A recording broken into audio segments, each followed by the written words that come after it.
Start. Children, आज class 5 का assignment discussion class है हम लोग का। इसमें चैप्टर 4 आज डिस्कस करना है। आइए चैप्टर 4 में हम लोग का जो फर्स्ट क्वेश्चन है answer the following question section का, उसको हम लोग देखते हैं। हमारा फर्स्ट क्वेश्चन है when did Gandhi ji return to India from South Africa.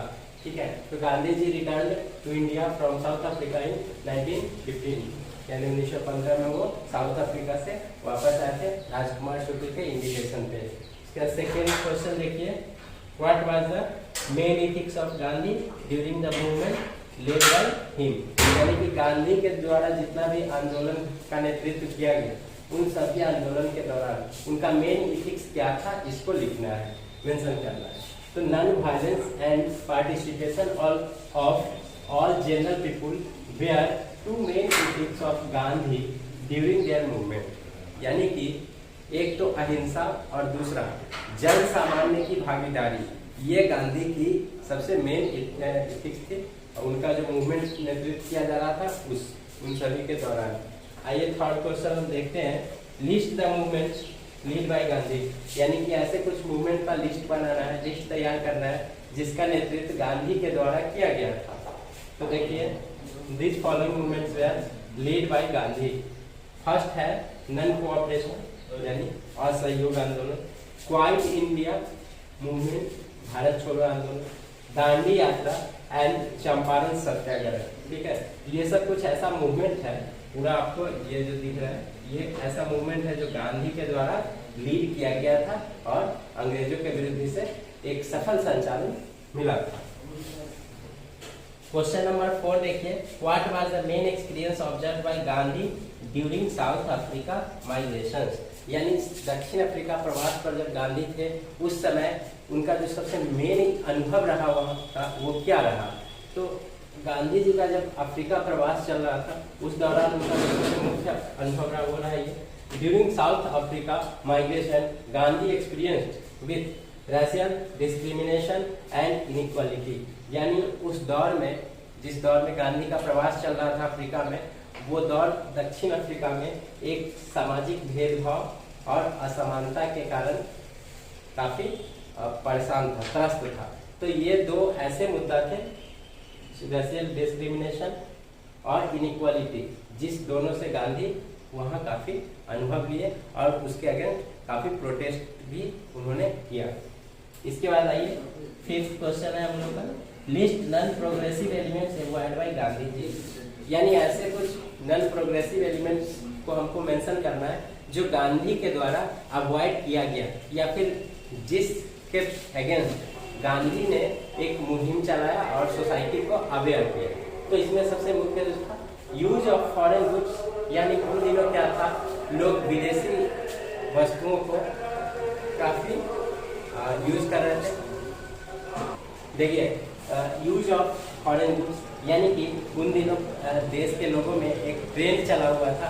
Trend के साथ साथ एक मजबूरी भी थी कि उन्हें अधिक से अधिक विदेशी वस्तुओं का ही यूज करना पड़ता था। वो अधिक विदेशी वस्तुओं का कंजम्पशन करते थे।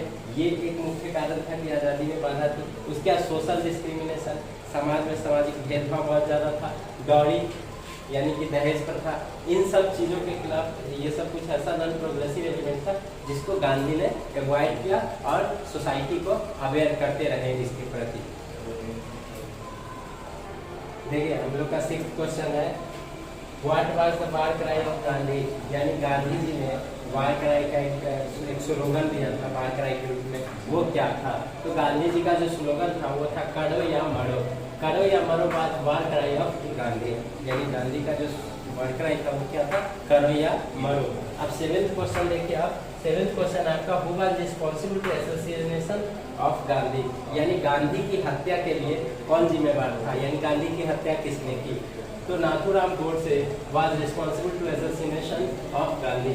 यानी गांधी की हत्या के आरोपी जो थे वो कौन था, नाथूराम गोडसे। एट्थ क्वेश्चन देखिए, which day is known as martyrs day.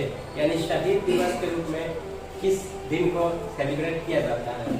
तो 13 January is known as martyrs day. यानी 13 जनवरी को प्रत्येक वर्ष शहीद दिवस मनाया जाता है।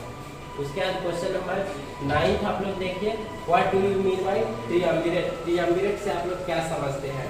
तो Lala Lajpat Rai, Bal Gangadhar Tilak and Bipin Chandra Pal we are known as triumvirate. यानी कि ट्रियम्विरेट एक ऐसा शब्द है जिसका यूज इन तीनों ही नेताओं के को संयुक्त रूप से दिखाने के लिए या इनके योगदान को संयुक्त रूप से दिखाने के लिए किया जाता था, जिसमें कौन कौन थे? लाला Lajpat Rai, Bal Gangadhar Tilak and Bipin Chandra Pal. 10th question आप देखिए, who was popularly known as Punjab Kesari. यानी पंजाब केसरी के नाम से किसको जाना जाता था? कौन ऐसे नेता थे जिन्हें पंजाब केसरी का उपाधि मिला हुआ था?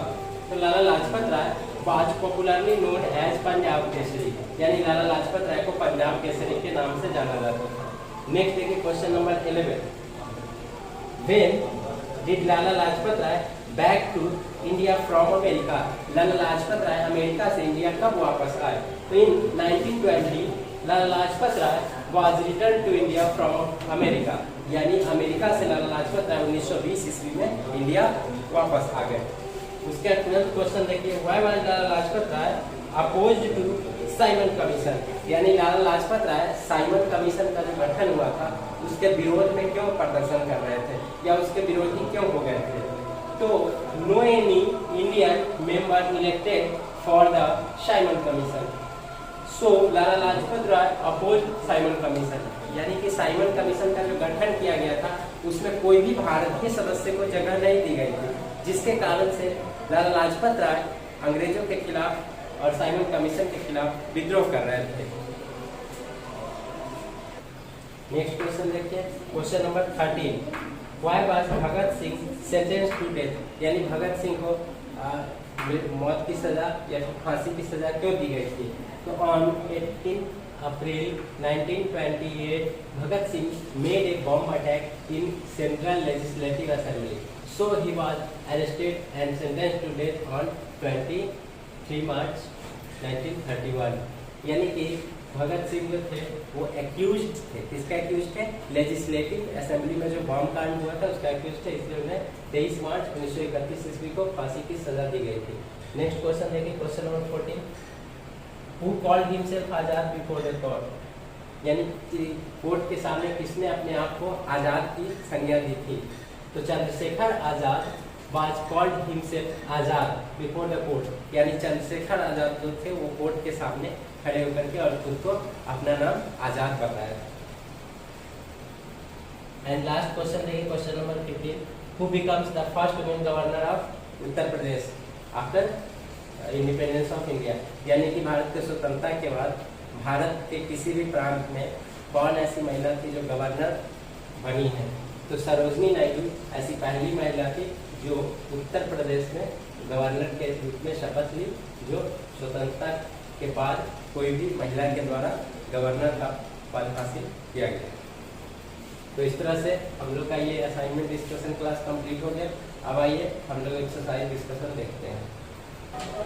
देखिए हम लोग का नेक्स्ट एक्सरसाइज डिस्कशन है। एक्सरसाइज डिस्कशन आप देख सकते हैं, आपका एक्सरसाइज में पेज नंबर 22, ठीक है, पेज नंबर 22 पर आपका एक्सरसाइज दिया हुआ है।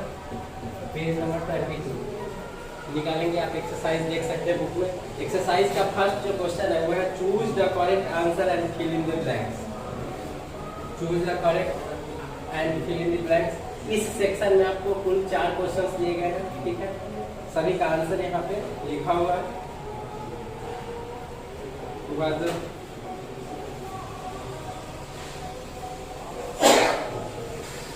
देखिए तो choose the correct and fill in the blank section में कुल 5 क्वेश्चन है, सभी का आंसर यहाँ पे दिया हुआ है, आप देख सकते हैं। इसमें फिल इन द ब्लैंक्स है, ठीक है, यानी खाली आपको 2 ऑप्शन इसमें दिए गए हैं, 2 में से कोई एक सत्य है और एक असत्य, यानी एक ट्रू है और एक फॉल्स है।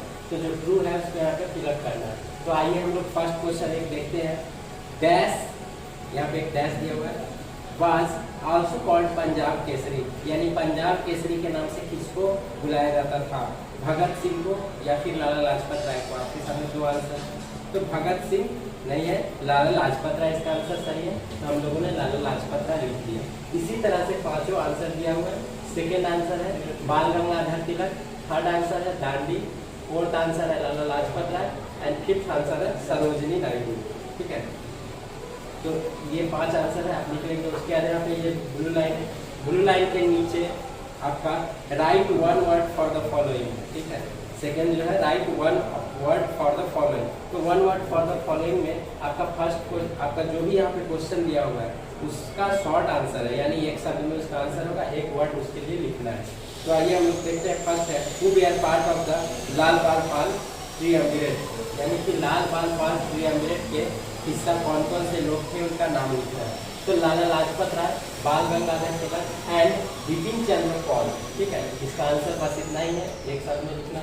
उसके बाद नेक्स्ट देखिए who established the Deccan education society, यानी कि डेक्कन एजुकेशन सोसाइटी के फाउंडर कौन थे, उसको इन्होंने उसकी नींव रखी। तो बाल गंगाधर तिलक जो थे वो डेक्कन एजुकेशन सोसाइटी के फाउंडर थे। उसके बाद थर्ड देखिए, थर्ड है आपका who was witness to the attack on Lalaji, Lalaji पर अटैक हुआ, उसका विटनेस कौन, भगत सिंह। उसके बाद फोर्थ देखिए who was involve in Kakori train robbery, Kakori train डकैती जो हुआ था उसमें कौन लोग इन्वॉल्व थे। तो चंद्रशेखर आजाद जो थे वो काकोरी बैंक रॉबरी के हिस्सा थे। फिफ्थ है which freedom fighter slogan was करो या मरो, यानी करो या मरो का नारा किसने दिया था, तो वो है गांधी जी। इसके बाद इधर देखिए ये आपका 5 का 5 क्वेश्चन कंप्लीट हो गया, वन वर्ड, ठीक है। अब इधर है हम लोग का match the following. Match the following में इधर कॉलम ए है आपका और उधर कॉलम बी है, जिसका जो आंसर है वो उसके सामने सामने लिखा हुआ है, आप देख सकते हैं। फर्स्ट है हमारा चंद्रशेखर आजाद, ठीक है। तो चंद्रशेखर आजाद का संबंध किससे है, तो काकोरी रॉबरी से, काकोरी रॉबरी। इसके बाद देखिए भगत सिंह का संबंध शुभ साउंडर्स, सरोजनी नायडू का first women governor, first women governor यानी प्रथम महिला राज्यपाल बनी थी। Bipin Chandra Pal wrote article and speeches to motivate people, ये क्या करते थे, अखबारों में पत्रिकाओं में अपना आर्टिकल लिखा करते थे और भीड़ में सभाओं को संबोधित करते थे, जिससे क्या होता था, लोगों को एक मोटिवेशन मिलता था अंग्रेजों के विरुद्ध लड़ाई में। उसके बाद नेक्स्ट हमारा बाल गंगाधर, बाल गंगाधर का संबंध किससे है, सेटअप डेक्कन सोसाइटी, यानी इन्होंने डेक्कन एजुकेशन सोसाइटी का गठन किया था। तो बच्चों इस तरह से हम लोग का ये आंसर कंप्लीट हो गया।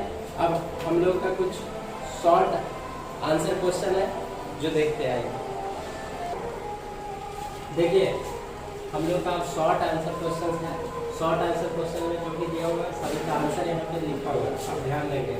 नेम एनी 4 फ्रीडम फाइटर्स, किसी 4 फ्रीडम फाइटर का नाम लिखना है। तो गांधी जी, भगत सिंह, चंद्रशेखर आजाद एंड बिपिन चंद्र पॉल, यहाँ पे लिखा हुआ, आप इसको नोट कर सकते हैं। सेकेंड है what were the principle followed by Mahatma Gandhi to achieve freedom from the British rule, यानी कि गांधी ब्रिटिश रूल से जो फ्रीडम स्ट्रगल कर रहे थे उसके खिलाफ उन्होंने उनका क्या प्रिंसिपल था, क्या सिद्धांत के तहत लड़ रहे थे। तो उनका जो सिद्धांत था मुख्य वो था non violence and public participation, ये 2 मेन सिद्धांत था जो लिखा हुआ आप लिख सकते हैं। थर्ड आंसर देखिए Quito the famous line by बाल गंगाधर तिलक, यानी बाल गंगाधर तिलक के द्वारा एक क्यूटो दिया गया था, वो क्या था, Swaraj is my birth right and I shall have it, यानी कि स्वराज मेरा जन्मसिद्ध अधिकार है और मैं इसे लेकर रहूंगा। ये जो था उनका एक प्रसिद्ध क्यूटो था। उसके बाद नेक्स्ट देखिए question number 4 why did Chandrashekhar Azad shoot himself when surrounded by the British, यानी कि जब ब्रिटिश पुलिस से घिर गए थे चंद्रशेखर आजाद तो उन्होंने अपने आप को गोली मार लिया था, ऐसा क्यों, तो he was courageous and promised with no any can got him alive, so he shoot himself when surrounded by the British police, यानी कि चंद्रशेखर आजाद जो थे वो काफ़ी साहसी थे और साथ में एक प्रतिज्ञा भी कर रखा था उन्होंने कि कोई भी मुझे जिंदा नहीं पकड़ सकता, इसलिए उन्होंने जब ब्रिटिश पुलिस से खुद को घिरा हुआ पाया तो गोली मार लिया। तो इस तरह से ये शॉर्ट आंसर क्वेश्चन हो गया।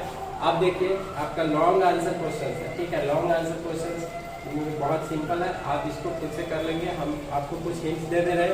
जैसे फर्स्ट क्वेश्चन है how did Bhagat Singh get motivate to join the freedom struggle, इसमें भगत सिंह का जो पैराग्राफ दिया हुआ है भगत सिंह के लिए पेज नंबर 20 पे आप देख सकते हैं भगत सिंह का, वहाँ से आप उस पैराग्राफ से कुछ लाइनें लिख लेंगे, देखकर ये आपका कंप्लीट हो जाएगा। नेक्स्ट देखिए, how is Sarojini Naidu responsible for making the women join the fight for independence, यानी सरोजनी नायडू किस तरह से फ्रीडम फाइटर में अपना योगदान दिया फ्रीडम स्ट्रगल के दौरान। तो इसमें सरोजनी नायडू का सेक्शन दिया हुआ है, इसको पढ़ करके आप इसमें से लिखेंगे। उसके बाद थर्ड है, write few lines about Lal Bal Pal and their radicals approach toward the freedom struggle. इसके बाद लाल बाल पाल के बारे में, तो इसमें आपको लाल बाल पाल का सेक्शन दिया हुआ है, जैसे लाला लाजपत राय, बाल गंगाधर तिलक एंड बिपिन चंद्र पाल, तीनों के पैराग्राफ से कुछ कुछ लाइनें आप इनके योगदान का जो फ्रीडम स्ट्रगल में उसको मेंशन करेंगे, ये कंप्लीट हो जाएगा। उसके बाद फोर्थ क्वेश्चन देखिए, what are the contribution of Mahatma Gandhi gaining independence for our country, यानी कि महात्मा गांधी का हमारे देश के स्वतंत्रता संग्राम था उसमें क्या योगदान रहा। तो गांधी का योगदान मैंने बहुत पढ़ा है आपको, और असाइनमेंट डिस्कशन के दौरान भी बहुत सारा क्वेश्चंस कर रहा है, उस दौरान आपको मिल जाएगा। फिर आप महात्मा गांधी का जो पैराग्राफ है यहाँ पे पेज नंबर 18 पे उसका स्टडी करिए, और वहाँ से आप इस पैराग्राफ से इनका पूरा योगदान लिख सकते हैं।